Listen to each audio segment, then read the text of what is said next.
যে নবী মুহাম্মদ সাল্লাল্লাহু আলাইহি ওয়াসাল্লামকে মক্কা থেকে তাড়িয়ে দিচ্ছে মানুষ, আল্লাহ রাব্বুল আলামিন সেই মক্কা নবীর পায়ের সামনে এনে দিলেন সুবহানাল্লাহ, মাত্র 8 বছরের ব্যবধানে।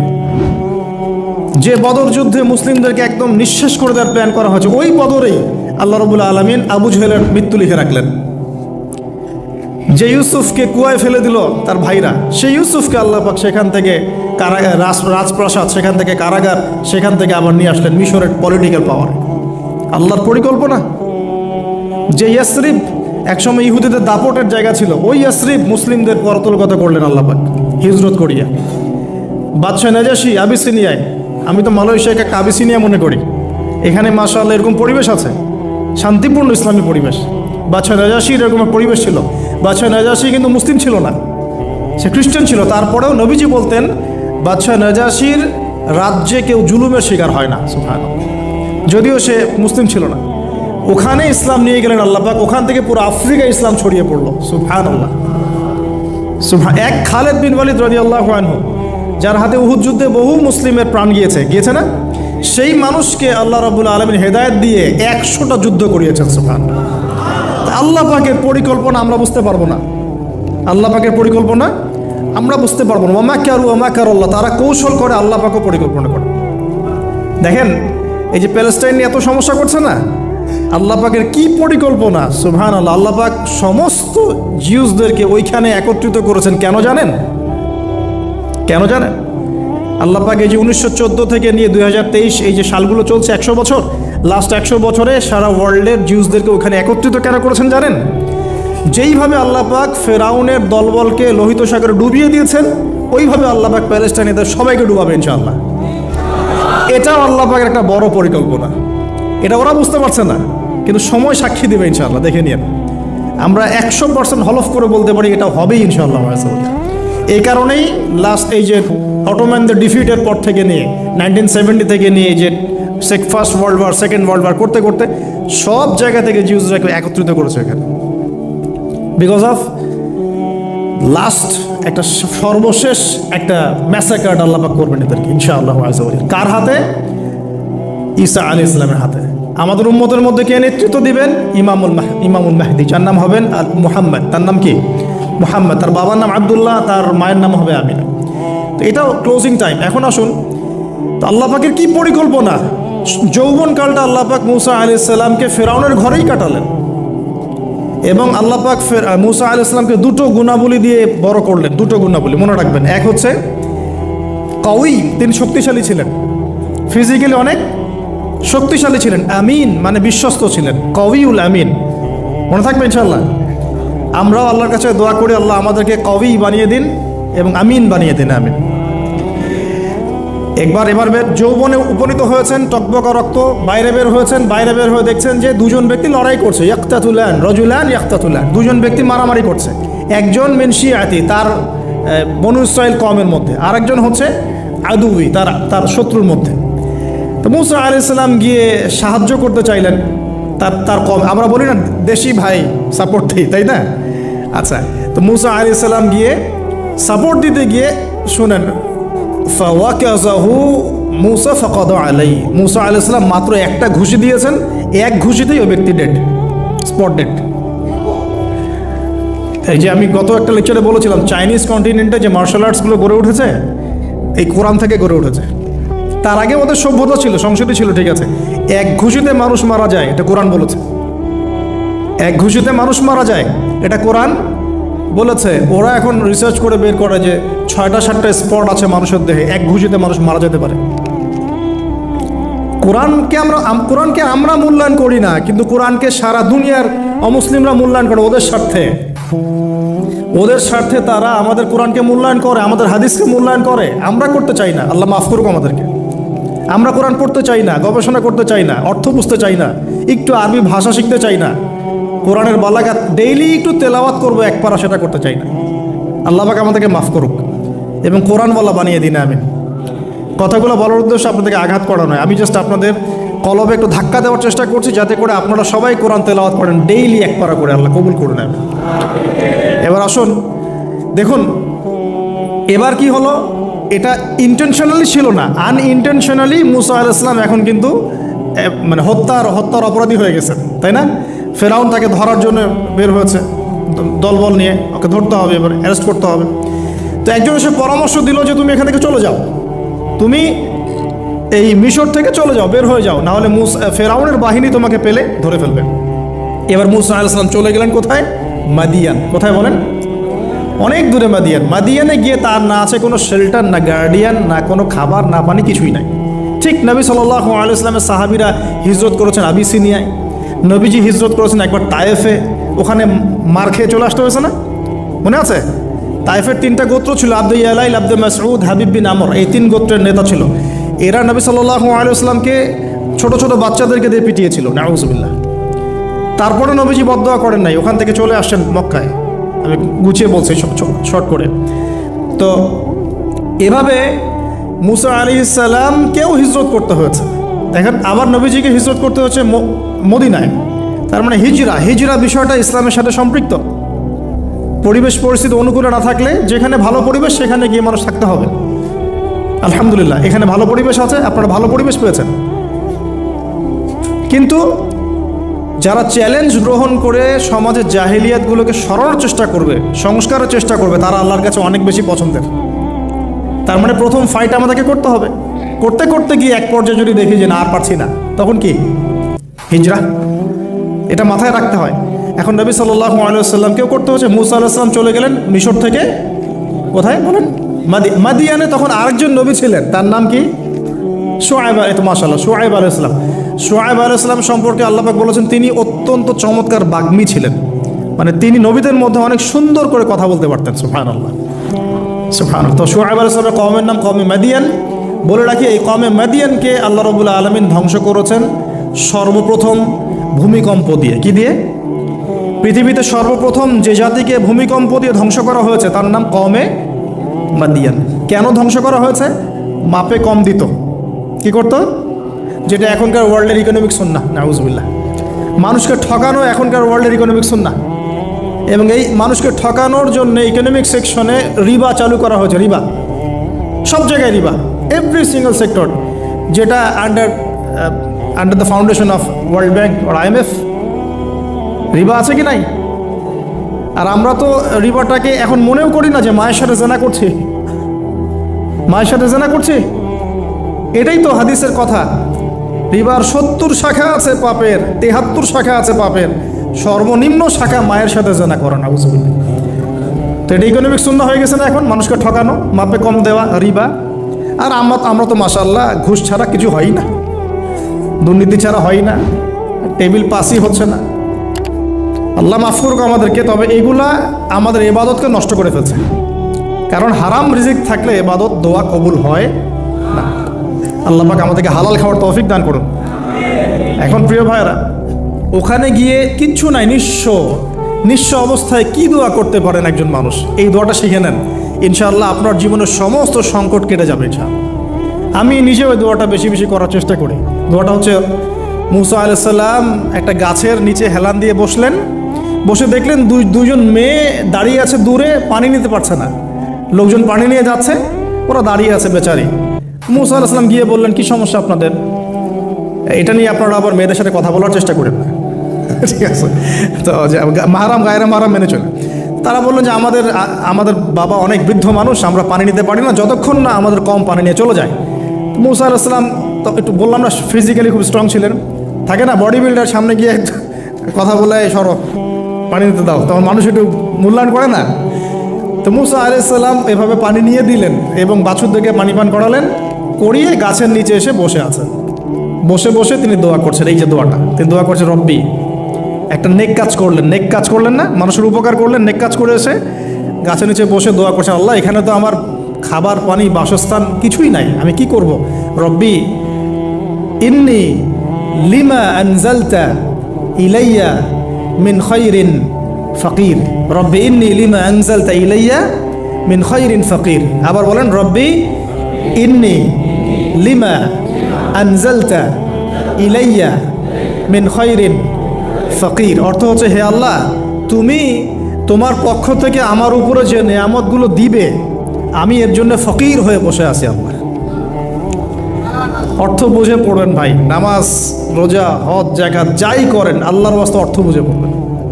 অর্থ বুঝে পড়লে আপনার ইবাদতের স্বাদ পাবেন, তৃপ্তি পাবেন, আল্লাহর সাথে কানেকশন হবে, আল্লাহর নূর পাবেন, মাআরিফত পাবেন, সত্য স্বপ্নও দেখবেন তখন ইনশাআল্লাহ। তখন শুয়ে শুয়ে সত্য স্বপ্ন দেখবেন ইনশাআল্লাহ। আল্লাহ পাক তৌফিক দান করে দেন। এবার আল্লাহ পাকের সাহায্য নেমে আসলো, ওই দুই মেয়ের মধ্যে একজন হেঁটে হেঁটে চলে আসে। এবার এই মেয়ের হাঁটা সম্পর্কেও কোরআন কথা বলেছে, সুবহানাল্লাহ। এই মেয়ে কিভাবে হেঁটে এসেছে এই হাঁটার বর্ণনাও কোরআন দিয়েছে। কোরআন বলেছে এই মেয়ে হেঁটে আসছে লাজুক পায়ে। কি পায়ে?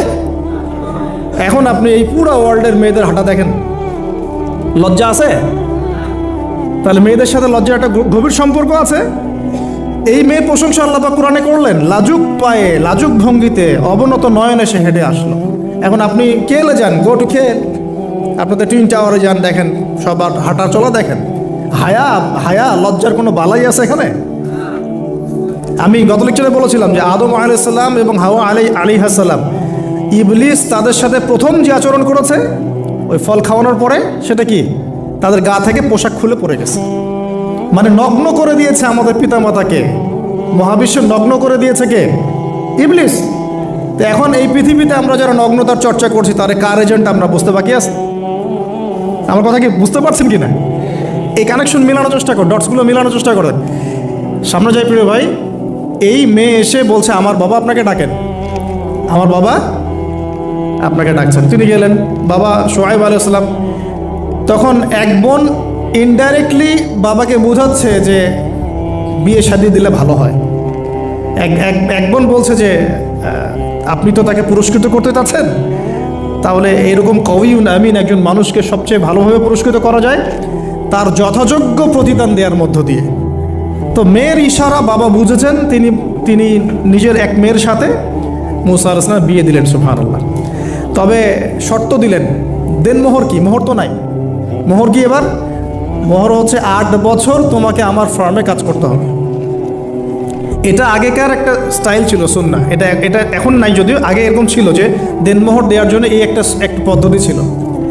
যেমন ইয়াকুব আলাইহিস সালামের ক্ষেত্রেও এরকম 7 বছরের কথা আসছে, তিনি 7 বছর তার শ্বশুরের ফার্মে কাজ করেছেন। এটা নতুন ছিল না ওই সময়, এটা কমন ছিল।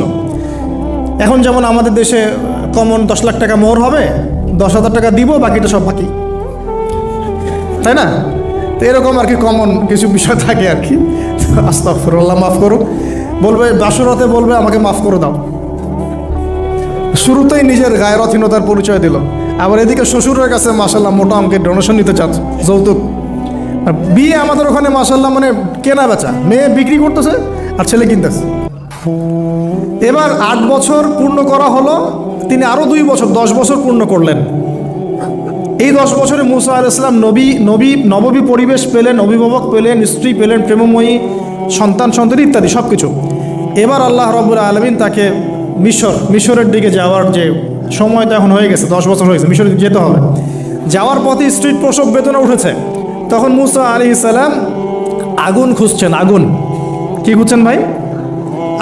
আগুন খুঁজতে তুর পাহাড়ের ওখানে গিয়ে দেখছেন যে আগুন গাছে জ্বলছে, সবুজ পাতার উপরে আগুন। তিনি অবাক। এই সময় আওয়াজ আসলো, বিসমিল্লাহির রহমানির রহিম, ইন্নী আনা রব্বুক ফাখলা'না আলাইক ইন্নাকা বিল ওয়াদিল মুকদ্দাস তুয়া। মুসা, ইন্নানি আনা আল্লাহ লা ইলাহা ইল্লা আনা ফা'বুদনি ওয়া আকিমিস সালাতা লিযিকরি। মানে এখানে অনেকগুলো কথা আছে, সূরা তাহার মধ্যে আছে। আওয়াজ চতুর্দিক থেকে ভেসে আসলো। মহান আল্লাহ রব্বুল আলামিন তার শান অনুযায়ী, তার ইজ্জত অনুযায়ী তিনি যেভাবে কথা বলেন সেভাবে মুসা আলাইহিস সালামের সাথে কথা বললেন। আল্লাহু আকবার। বললেন, ইয়া মুসা, হে মুসা, ইন্নানি আনা আল্লাহ, নিশ্চয়ই আমি আল্লাহ, লা ইলাহা ইল্লা আনা, আমি ছাড়া কোনো ইলাহ নাই, ফা'বুদনি, তুমি আমার ইবাদত করো, ওয়া আকিমিস সালাতা লিযিকরি, আমার ইবাদতের জন্য সালাত কায়েম করো, আমার জিকিরের জন্য সালাত কায়েম করো, আমার স্মরণের জন্য সালাত কায়েম করো। ফাখলা'না আলাইক, তোমার জুতা খুলে ফেলো, ইন্নাকা বিল ওয়াদিল মুকদ্দাস তুয়া, তুমি তুয়া উপত্যকায় আছো, পবিত্র তুয়া উপত্যকায় আছো। আদব শেখানো হলো। এভাবে অনেক কথোপকথন হলো। নবী মুসা আলাইহিস সালাম ভয় পেয়ে গেলেন এবং আল্লাহ পাক আরও কথা বললেন, ওয়ামা তিলকা বিয়ামিনিকা ইয়া মুসা, তোমার ডান হাতে এটা কি? মুসা আলাইহিস সালাম বলছেন, ক্বালা হিয়া আসায়া আতাওয়াক্কাউ আলাইহা ওয়া আহুশু বিহা আলা গনামি ওয়া লিয়া ফিহা মাআরিব উখরা, এটা তো আমার লাঠি, এটা দিয়ে আমি ডালপালা পাড়ি, আমার ওই যে গবাদি পশু চড়াই। আল্লাহ পাক বলছেন যে এটা ছুঁড়ে মারো, আলকিহা ইয়া মুসা, এটা ছুঁড়ে মারো। ফালকাহা, তিনি ছুঁড়ে মারলেন, ফাইদা হিয়া হাইয়াতুন তাসা, এবং এটা ছোটাছুটি শুরু করলো, বড় একটা সাপ হয়ে গেল। সুবহানাল্লাহ। এগুলো কোনো গাল গল্প নয়, এগুলো আল্লাহ রাব্বুল আলামিনের মুআজিজা, মুআজিজাতুল কুবরা, এটা বড় মুআজিজা। তিনি পিছনের দিকে দৌড়ানো শুরু করলেন সাপ দেখে, খাইফা ইয়াতারাক্কাব, মানে ভয়ে দৌড়ানো শুরু করলেন। আল্লাহ পাক বলছেন, লা ইয়াখাফু লাদাইনাল মুরসালিন, আমার কাছে রসুলগণ ভয় পায় না, তুমি ভয় পেও না, তুমি ওটাকে ধরো পিছন থেকে, সেটা আবার লাঠি হয়ে যাবে। পিছন থেকে হাত দেওয়া হলো, লাঠি হয়ে গেল। সুবহানাল্লাহ। এবার বলছে যে তুমি তোমার বগলের নিচে হাত ঢুকাও। মুসা আলাইহিস সালাম বগলে হাত ঢুকালেন, বের করলেন, হাত থেকে টর্চ লাইটের মতো আলো বের হওয়া শুরু। এটা দ্বিতীয় নিদর্শন। কেন দেয়া হলো নিদর্শন? এবার আল্লাহ পাক তার দায়িত্বটাকে বলছেন, তোমাকে নিদর্শনগুলো কেন দিলাম, তোমাকে মনোনীত কেন করলাম, কেন তোমাকে মনোনীত করলাম মুসা, তোমার কাজটা কি? তোমার কাজ এখন এটা, ইযহাব ইলা ফিরআউনা ইন্নাহু তাগা, তুমি ফিরআউনের কাছে যাও। ফিরআউন সীমা লঙ্ঘন করেছে, মনে আছে ফিরআউনের কথা? সীমা লঙ্ঘন করেছে। তখন মুসা আলাইহিস সালাম তার অপারগতা প্রকাশ করছেন এভাবে, তিনি বলছেন, আল্লাহ আমার তো জিহ্বা জড়তা আছে, আর আমি তো ওখানে এক ব্যক্তি, আমার খুনের অভিযোগ আমার কাঁধে, আমি এখন কিভাবে কি করব আল্লাহ? তখন আল্লাহ রাব্বুল আলামিন বলছেন, এই দোয়াটা করো। কোন দোয়া? মুসা আলাইহিস সালাম বললেন, রব্বি ইশরাহ লি সাদরি, হে আল্লাহ আমার বক্ষ প্রশস্ত করো, ওয়াসসির লি আমরি, আমার কাজকে সহজ করে দাও, ওয়াহলিল উকদাতাম মিন লিসানি, আমার জিহ্বার সমস্ত জড়তা দূর করে দাও, ইয়াফকাহু কওলি, যাতে মানুষ আমার কথা বুঝতে পারে। আর আমার সাথে আমার পরিবারের মধ্য থেকে ওয়াজআলনি ওয়াজিরাম মিন আহলি, আমার পরিবারের মধ্যে একজন ওজির আমাকে দাও, সাথী। হারুন আখি, আমার ভাই হারুনকে দান কর। সুবহানাল্লাহ। হারুন আলাইহিস সালামকে নবুয়ত দেয়া হলো, দুজনকে আল্লাহ পাক এখন বলছেন, ইযহাবা ইলা ফিরআউন, তোমরা দুজন এখন ফিরআউনের কাছে যাও। ফাইন্নাহু তাগা ফাকুলা লাহু কাওলান লাইয়িনা, তবে তাকে গিয়ে কর্কশ ভাষায় কথা বলবে না, নরম স্বরে কথা বল। দায়ীদের এখানে সুন্নাহ, দায়ীদের জন্য শিক্ষা আছে, দায়ী আলেম যারা মুবাল্লিগ তাদের শিক্ষা আছে। ফিরআউনের সামনে গিয়ে দাওয়াত দিলেও কিভাবে দিতে হবে? ফাকুলা লাহু কাওলান লাইয়িনা, নম্রভাবে কথা বলো। লাআল্লাহু, কেন নম্রতার সাথে? লাআল্লাহু ইয়াতাযাক্কারু আও ইয়াখশা, হয়তোবা নম্রতা প্রদর্শন করলে সে উপদেশ গ্রহণ করতে পারে, অথবা সে আল্লাহকে ভয় করতেও পারে। আল্লাহ পাক তো আগে থেকে জানেন সে ঈমান আনবে না, তারপরেও আমাদের আদব শিখাচ্ছেন আল্লাহ পাক এখানে। তারা দুজন চলে গেলেন, দাওয়াত দিলেন। ফিরআউন মশকরা করছে, ওয়ামা রব্বুকুম ইয়া মুসা, তোমাদের দুজনের রব আবার কে? হ্যাঁ, মুসা আলাইহিস সালাম বুঝাচ্ছেন, রব্বি আল্লাযী, আমার রব সেই রব যিনি জীবিতকে মৃত করেন, মৃতকে জীবিত করেন, ইত্যাদি।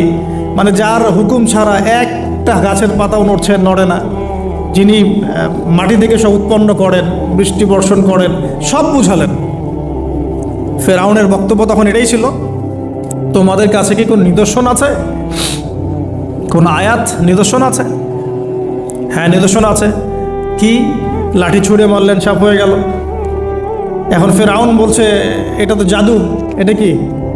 আমার জাদুকররাও এটা পারে, জাদুকরটাকে ডেকে না হলো, জাদুকররাও লাঠি ছুঁড়ে মারলো, সাপ হয়ে যাচ্ছে। কিন্তু এই বড় সাপ ওদের সব সাপকে খেয়ে ফেললো। তখন ফিরআউন কিন্তু ভয় পেয়ে গিয়েছিল। এরপরেও এই হাত বের করে আলোর এই নিদর্শন দেখানো হলো, তাওহীদের দাওয়াত দেওয়া হলো, ফিরআউনকে ভয় করতে বলা হলো, ফিরআউনকে সতর্ক করা হলো যে আমার রব, আপনার রব, সবার রব হচ্ছেন আল্লাহ। সব কিছু বোঝানো হলো, কিন্তু ফিরআউন এই কোনো কথাই গ্রহণ করলো না। এরপরে সে বনু ইসরাঈলকে ডিভাইড অ্যান্ড রুল করলো। ডিভাইড অ্যান্ড রুল মানে ওদেরকে ভাগ করত এবং রুল করত, ঠিক যেটা এখনকার গ্লোবাল অ্যাফেয়ার্সে করা হচ্ছে। ডিভাইড অ্যান্ড রুল, আমাদেরকে তারা ভাগ করে দিয়েছে, আমাদের পুরো কমিউনিটি, গ্লোবাল মুসলিম কমিউনিটিকে তারা ভাগ করে দিয়েছে এবং রুল শাসন করছে। এবং কারো গায়ে আঘাত লাগলে আরেকজন গিয়ে সেই ব্যথা নিরসন করতে চায় না। বরং অপেক্ষা করে আমার গায়ে তো আর আসে নাই, তার গায়ে আসছে। ঠিক আছে, ব্যাপারটা এটা শুধু গ্লোবাল অ্যাফেয়ার্স না, এটা সবখানে একটা রাষ্ট্রের ভিতরেও ঢুকে গেছে। ওই ভাইকে বলছে বলুক, আমাকে তো আর কিছু বলে নাই, ওকে গায়েব করে ফেলছে ফেলুক, আমাকে তো আর কিছু করে নাই, ও ভিতরে গেছে গেছে, আমাকে তো কিছু বলে নাই। এই আচরণের কারণে আস্তে আস্তে আস্তে আস্তে মুসলিমদের শক্তি সব সংকুচিত হয়ে আসে। এটা নতুন কোনো বিষয় না, ফেরাউনের সুন্নত, এটা ডিভাইড অ্যান্ড রুল, যেটা ব্রিটিশরা করে গেছে সারা ওয়ার্ল্ডে। সুবহানাল্লাহ, দেখুন সব কিছু ওরা কোরআন থেকেই নিচ্ছে মনে হচ্ছে আমার কাছে। তো এখন একটা দুইটা না, নয়টা পরীক্ষা ফেরাউনকে করা হলো। মুসা আলাইহিস সালাম যখন বলেন দোয়া করেন, তখন গজব উঠে যায়। ফেরাউন তখন এসে বলে যে ঠিক আছে, তুমি দোয়া করো, তাহলে আমরা বনু ইসরাইলকে ছেড়ে দিব। যখনই মুসা আলাইহিস সালাম দোয়া করে, গজব উঠে যায়, সে আর বনু ইসরাইলকে ছাড়ে না। এখন এভাবে 9টার বর্ণনা আসছে। একবার আসছে পঙ্গপালের শাস্তি, একবার আসছে ব্যাঙের শাস্তি, একবার আসছে মহামারীর শাস্তি, একবার আসছে উকুনের শাস্তি, একবার রক্তের নদী। এরকম 9টা আযাব আল্লাহ পাক দিয়েছেন কাদেরকে? এই ফেরাউনের সম্প্রদায়। সর্বশেষ, আমি লম্বা করলাম না, সর্বশেষ যেটা হয়েছে, কারণ আমি কনক্লুশনে কিছু পয়েন্ট বলবো। সবশেষে যেটা হলো 20 বছর, কত বছর? প্রায় 20 বছর জুলুম করলো ফেরাউন দাওয়াত পাওয়ার পরে। প্রায় 20 বছর। দাওয়াত পাওয়ার আগের কথা তো বাদ, ইসলামের দাওয়াত পাওয়ার প্রায় 20টা বছর সে বনু ইসরায়েলকে এভাবেই টর্চার করতে থাকলো।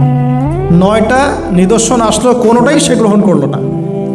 এবং সর্বশেষ তার কল ছিল যে আমি ছাড়া তোমাদের কোনো রব আছে এটা আমি জানি না, নাউজুবিল্লাহ। এবং সূরা নাবার মধ্যে আল্লাহ বলেছেন যে ফেরাউন বলেছিল আনা রব্বুকুমুল আ'লা, আমি তোমাদের মহান রব, নাউজুবিল্লাহ। এই ছিল ফেরাউনের শেষ স্টেটমেন্ট। এবার মুসা আলাইহিস সালাম বনু ইসরাইলকে নিয়ে চলে যাচ্ছেন মিশর থেকে। ফেরাউন দলবলে ধাওয়া করছে, সামনে সাগর আর পিছনে ফেরাউনের বাহিনী। মুসা আলাইহিস সালাম এখানে বনু ইসরাইলকে নিয়ে একটা রিম রক বলি আমরা, যেটা পাহাড়ে উঠতে সামনেও যেতে না পারে, পিছনেও যেতে না পারে, এরকম একটা অবস্থা।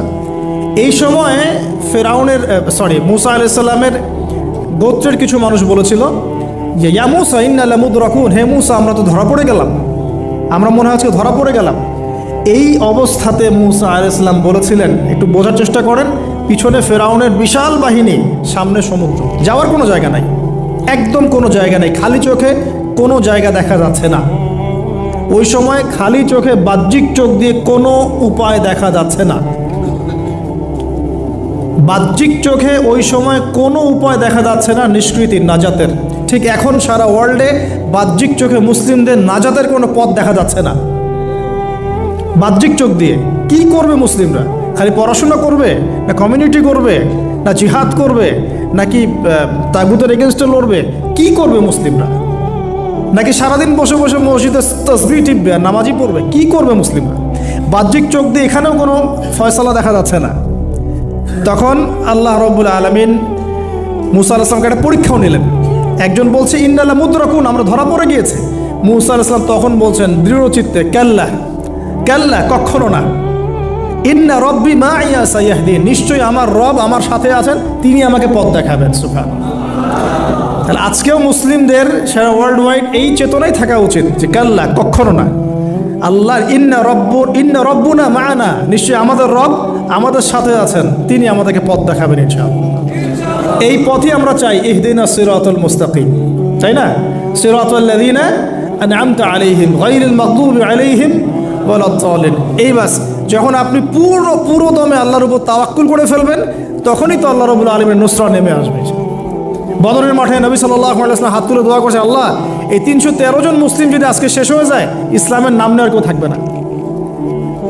দোয়া করতে করতে চাদরটা পর্যন্ত পড়ে গেল। আবু বকর সিদ্দিক দৌড়ে এসে চাদর উঠাই দিলেন, দিয়ে কান্না জড়িত কণ্ঠে বলছেন, হাসবুকা ইয়া রাসূলুল্লাহ, যথেষ্ট হয়েছে আল্লাহ রাসূল, যথেষ্ট হয়েছে, আর দোয়া করার দরকার নেই, ইনশাআল্লাহ আল্লাহ সাহায্য নেমে আসবে। আল্লাহ পাকের সাহায্য নেমে আসলো, হাজার হাজার ফেরেশতা আল্লাহ নামিয়ে দিলেন বদরের মাঠে।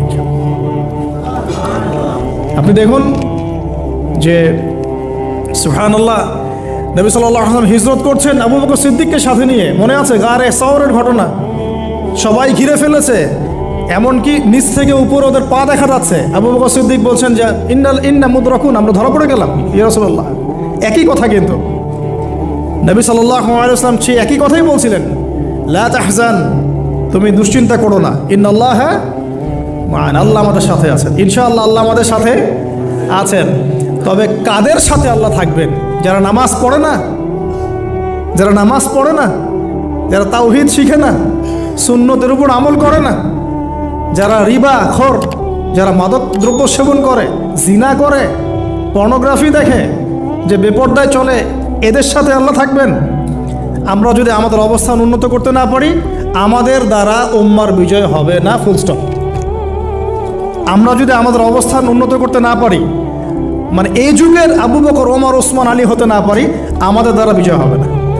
আপনি যত টাকা ঢালেন না কেন, যত বড় সংগঠন করেন না কেন, যত পলিটিক্যাল অ্যাফেয়ার্স ডিল করেন না কেন, যতক্ষণ এ যুগের আবু বকর, ওমর, ওসমান, আলী আমরা হতে না পারছি, আমাদের হাতে বিজয় আসবে না। প্রথম কাজটা এখানে ভাই, প্রিয় ভাইরা, রাগ করছেন নাকি কথায়? আমাদের প্রথম কাজটা এখানে, প্রথম কাজটা এখানে। ফ্যান্টাসির কোনো মূল্য নেই এখন।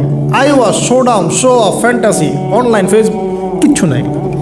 বিশ্বাস করে এগুলো কিচ্ছু না, কিচ্ছু হবে না এগুলো দিয়ে। কনস্ট্রাকটিভ কাজ না থাকলে, ইমান, আমল, তাওহীদ, সুন্নাহ, সেরকম জজবা, সেরকম ইউনিটি, আল্লাহর পথে মাল খরচের প্রেরণা, মুসলিমদেরকে সহযোগিতা করার বড় মানসিকতা, একটা ব্রড মাইন্ডেড চিন্তা ভাবনা, এগুলো না থাকলে কখনো সম্ভব না। এখানে সাহায্য নেমে আসছিল না? ওই গারে শহরে কি তারা ধরা পড়েছিলেন? লা তাহজান ইন্নাল্লাহা মা'ানা, ভয় পেও না, আল্লাহ আমাদের সাথে আছেন। আল্লাহ কি সাথে ছিলেন না? ঠিক একই কথা মুসা আলাইহিস সালাম বলছেন, কেল্লা, কখনো না, ইন্না রাব্বি মা'ইয়া সাইয়াহদিন, আমার রব আমার সাথে আছেন, আমার রব আমার সাথে আছেন, তিনি আমাকে পথ দেখাবেন ইনশাআল্লাহ।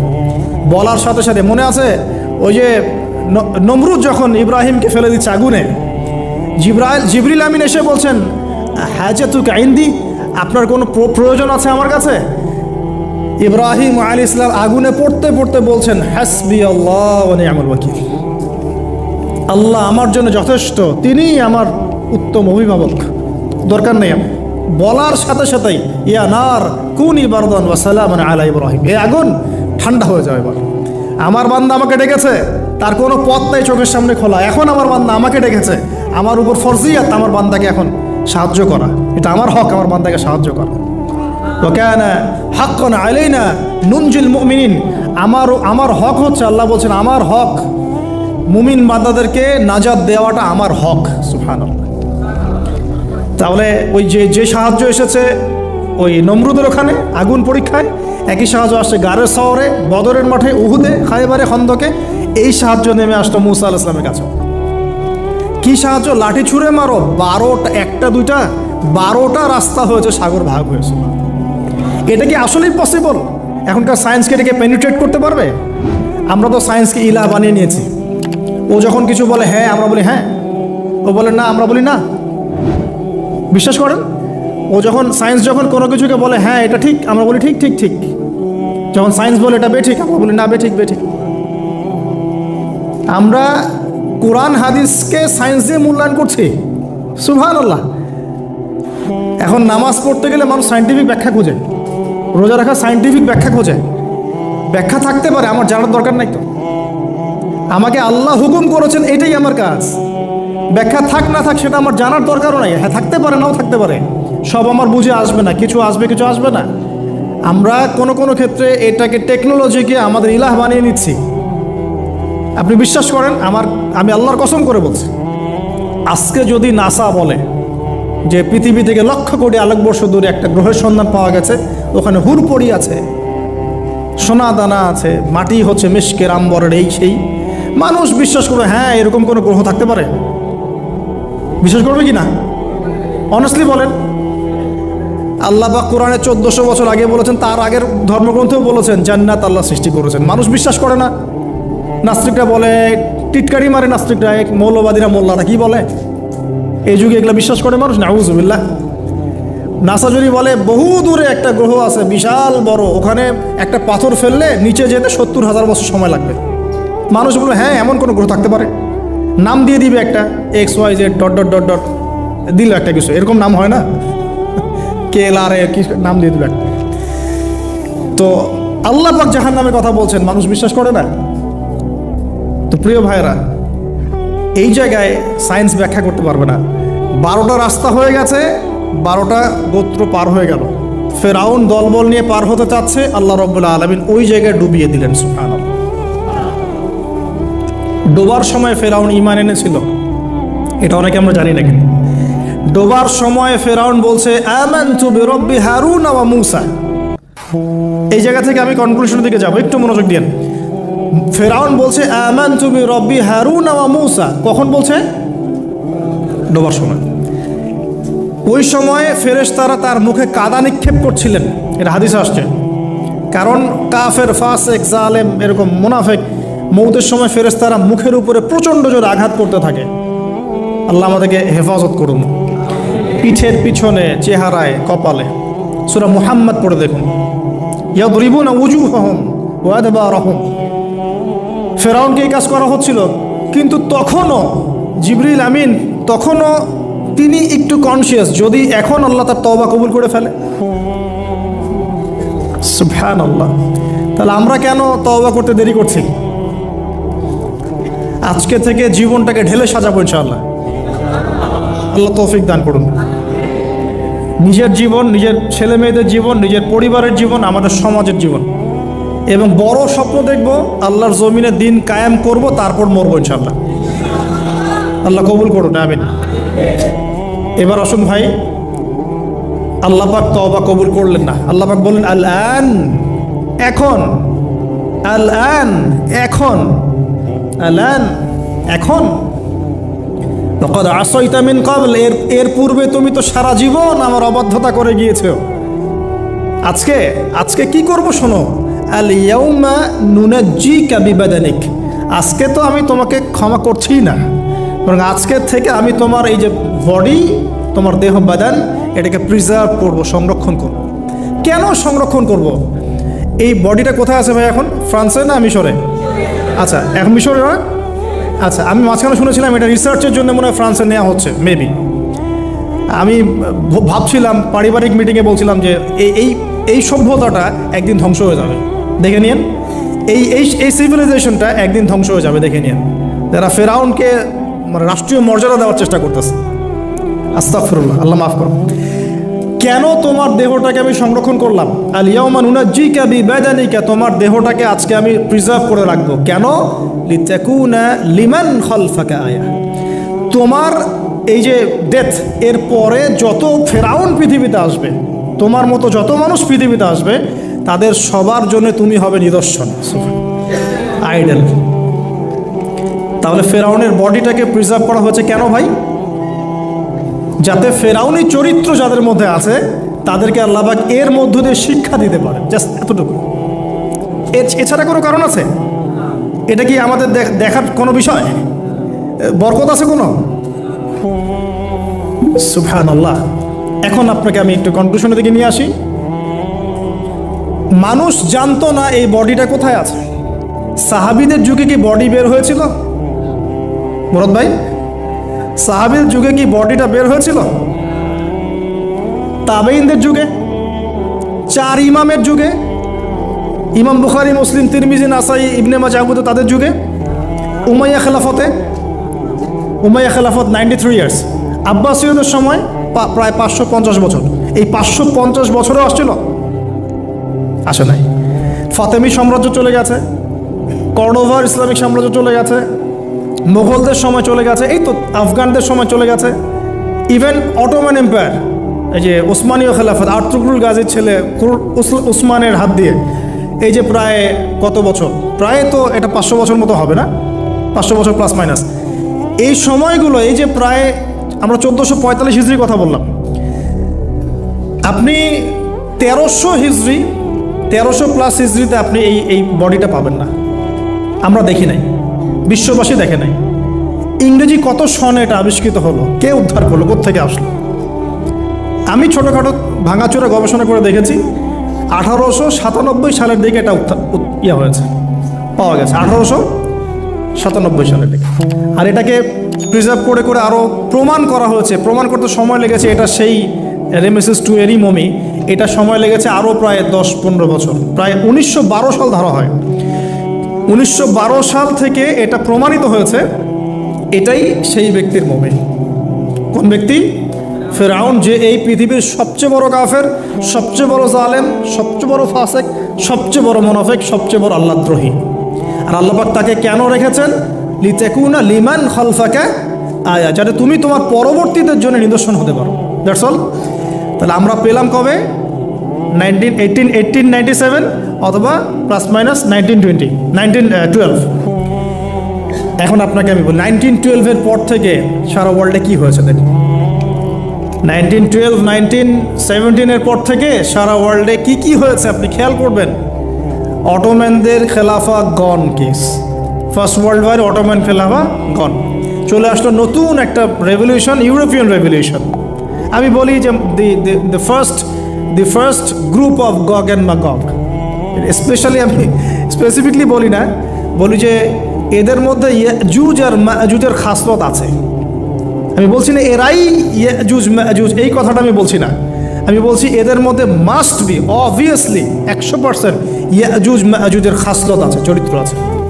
এবং এই হাদিসটা আমার মধ্যে আমার ইয়াকিন হয়ে গেছে আপনাদের কে এলে এসে, যখন আমি ওই টুইন টাওয়ার নিচে বসে কফি খাচ্ছিলাম, আমার ইয়াকিন হয়ে গেছে যে এদের মধ্যে ইয়াজুজ মাজুজের খাসলত আছেই আছে। পরে আমি হাদিসটা আপনাদেরকে শোনাবো ইনশাআল্লাহ, শেষে পরে শোনাবো। এবার শোনেন, এই 1917 থেকে আপনি দেখবেন খেলাফা গন, নতুন revolution come from European civilization. আচ্ছা, তারপরে এই 1970 থেকে দেখবেন আপনি প্যালেস্টাইন গন, জেরুজালেম গন।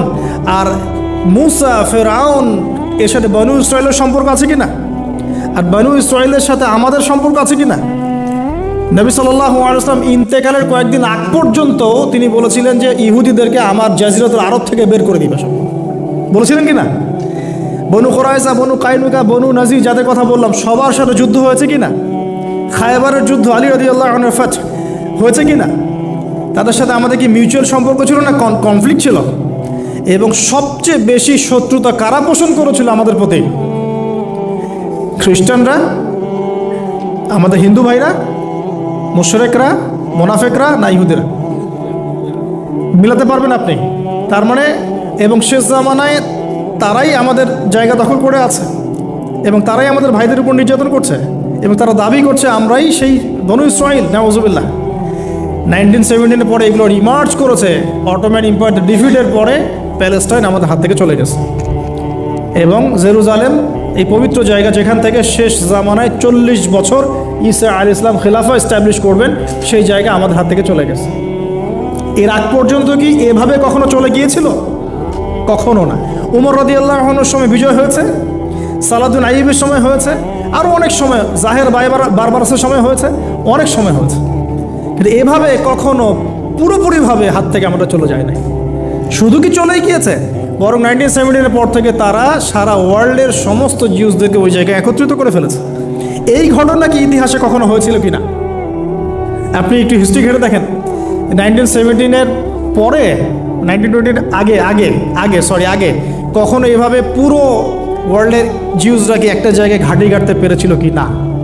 শুধু কি ঘাঁটি গেড়েছে, না তারা সেখানে একটা স্টেটও কায়েম করেছে? শুধু কি স্টেট কায়েম করেছে, নাকি তারা সেখানে শক্তিশালী হয়েছে? বলেন, তারা শক্তিশালী হয়েছে কিনা? এবং সারা ওয়ার্ল্ডের বড় বড় ডিপার্টমেন্টগুলো, politics, economics, banking system, finance, আপনার মিলিটারি অ্যাফেয়ার্স, পারমাণবিক নিউক্লিয়ার ওয়েপন্স এবং টেকনোলজি, এগুলো কাদের হাতে? বলেন, ওদের হাতে কিনা? এই যে আল্লাহ সুবহানাহু ওয়া তাআলার এভাবেই হয়তো পরিকল্পনা। ওই যে বললাম 1920 আর 1897, এই সময়ের মধ্যেই সারা ওয়ার্ল্ডে একটা রেভলিউশনও ফর্ম করেছিল। এর নাম জায়নিস্ট মুভমেন্ট। এর নাম কি? Zionist movement. এই জায়নিজমটা উত্থান হয়েছে এই 1897-এর সময় থেকেই, যখন ফেরাউনের মমি পাওয়া গেছে তখন থেকে। আর ফেরাউনকে কাদের জন্য নিদর্শন বলা হচ্ছে? জালেমদের জন্যে। আর এরা সারা বিশ্বে জুলুম করছে। অতএব ফেরাউনের এই বডিটা এই পুরো সম্প্রদায়ের জন্য একটা বড় নিদর্শন হয়ে আছে এখন পর্যন্ত।